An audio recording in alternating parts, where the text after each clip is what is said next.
बिस्मिल्लाहिर्रहमानिर्रहीम। तो इस क्लास में जो हम लोग देखेंगे ना, वो हमारे पास कुछ इस तरह से एक प्रोग्राम है। उसमें वो हमें कह रहा है, ये इसको मैं ज़रा थोड़ा सा सिलेक्ट कर लेता हूँ ताकि पता लग जाए ये प्रॉब्लम हमने सॉल्व करनी है। वो कह रहा है write a program to print the following message. जो फॉलोइंग मैसेज दिया हुआ है कि वो भाई कुछ इस तरह से प्रिंट हो। C++ में कोड लिखना है, ज़ाहिरी बात है, हम लोग C++ सीख रहे हैं तो इसी में लिखेंगे। ये क्वेश्चन थोड़ा सा इम्पोर्टेंट है आप लोगों के शॉर्ट क्वेश्चन के लिहाज से या MCQs के लिहाज से आपके पेपर में आ सकता है, तो ये ज़रा देख लीजिएगा आप लोग। ये कोड लिखते हैं और ये आउटपुट आनी चाहिए हमारे पास। ये आउटपुट कुछ इस तरह से, पहली लाइन में सिर्फ A लिखा हो, फिर B C, फिर D F G H देख लेते हैं। ये कुछ बच्चे इस बात को पिक कर रहे होंगे, जो लास्ट टाइम हमने क्लास में कोड किया था ये उससे थोड़ा थोड़ा रिलेट कर रहा है, शायद आप लोगों को याद आ रहा हो। तो बेसिक स्ट्रक्चर मैंने पहले लिख लिया हुआ डैम में। अब यहाँ पे हम सी आउट करवा देते हैं। ए को सी आउट करवा दिया है हमने। तो आप लोगों को जैसे पता है हमने लाइन भी ब्रेक करवानी है, ENDL लिख के फिर सेमीकोलन लगाना है। लेकिन यहाँ पे ए को हमने डबल कोट में लिखना है ताकि ये एज इट इज़ इसी तरह प्रिंट हो, इस तरह। इसी तरह अब हमने नेक्स्ट लाइन में सी आउट करवा देना है, बी और सी को, और लाइन ब्रेक करवा देनी है। लाइन ब्रेक करवा दी। इसको हम लोग अब रन करके देखते हैं। ये देखें, ए पहली लाइन में, बी और सी दूसरी लाइन में, यही हमें चाहिए था यहाँ पे। इसी तरह डी और एफ, जी और H, K, L, M, N, P, Q, R, इस तरह हम चलते जाएंगे।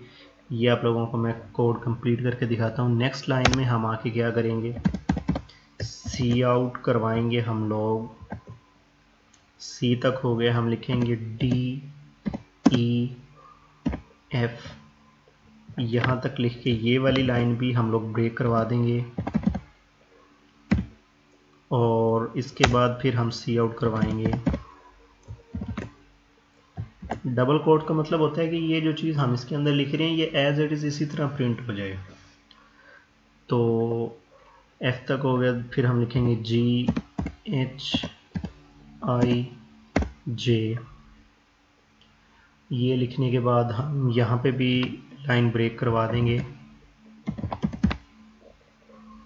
लाइन ब्रेक हो चुकी है। नेक्स्ट हम लोग करेंगे सी आउट।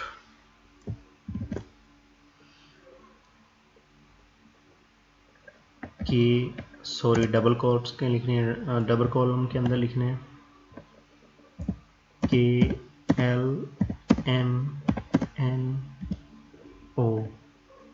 यहाँ तक फिर हम लाइन ब्रेक करवा देंगे। अब हम इसको रन करके देखते हैं। ये देखें गाइस, जैसे हमें आउटपुट चाहिए थी वैसे आ चुकी है। इसी तरह हमने लिखना था कि ये इस तरह से हमारे पास कुछ आउटपुट आए। ये आ चुकी है। अगर हम ये एंड लाइन यूज़ ना करते तो ये सारी आउटपुट हमारे पास ABCD ये एक ही लाइन में आ जाने थे। लेकिन ये एंड लाइन यूज़ करने की वजह से हमारे पास आउटपुट कुछ इस तरह से आई है। ये आप लोग देख रहे हैं। हाँ, इसको मैं आप लोगों को ना थोड़ा सा और इसी क्लास में एक्सप्लेन करते हैं। जैसे कि हम एक लाइन लिख लेता हूँ मैं नीचे, सी आउट डबल कॉलन लगा के एक इसके अंदर हम लोग स्टैरिक लिख देते हैं और एंड लाइन लगा के क्लोज कर देते हैं इसको मैं कॉपी कर लेता हूँ। कॉपी करने के बाद नेक्स्ट करके इसको यहाँ पे पेस्ट करता हूँ, नेक्स्ट करके फिर इसको यहाँ पे पेस्ट करता हूँ, नेक्स्ट करके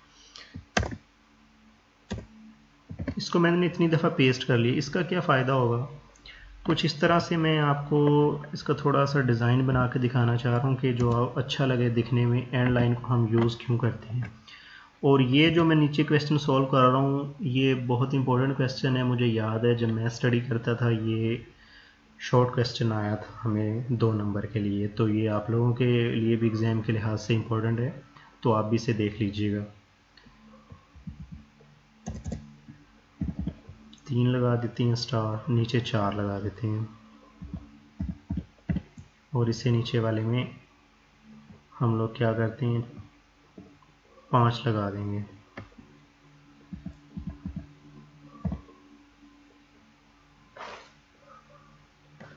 सॉरी, ऊपर वाले में भी हमारे पास 5 लग गए हैं, ये हमने 4 लगाने थे। अब हम इसको रन करके देखते हैं।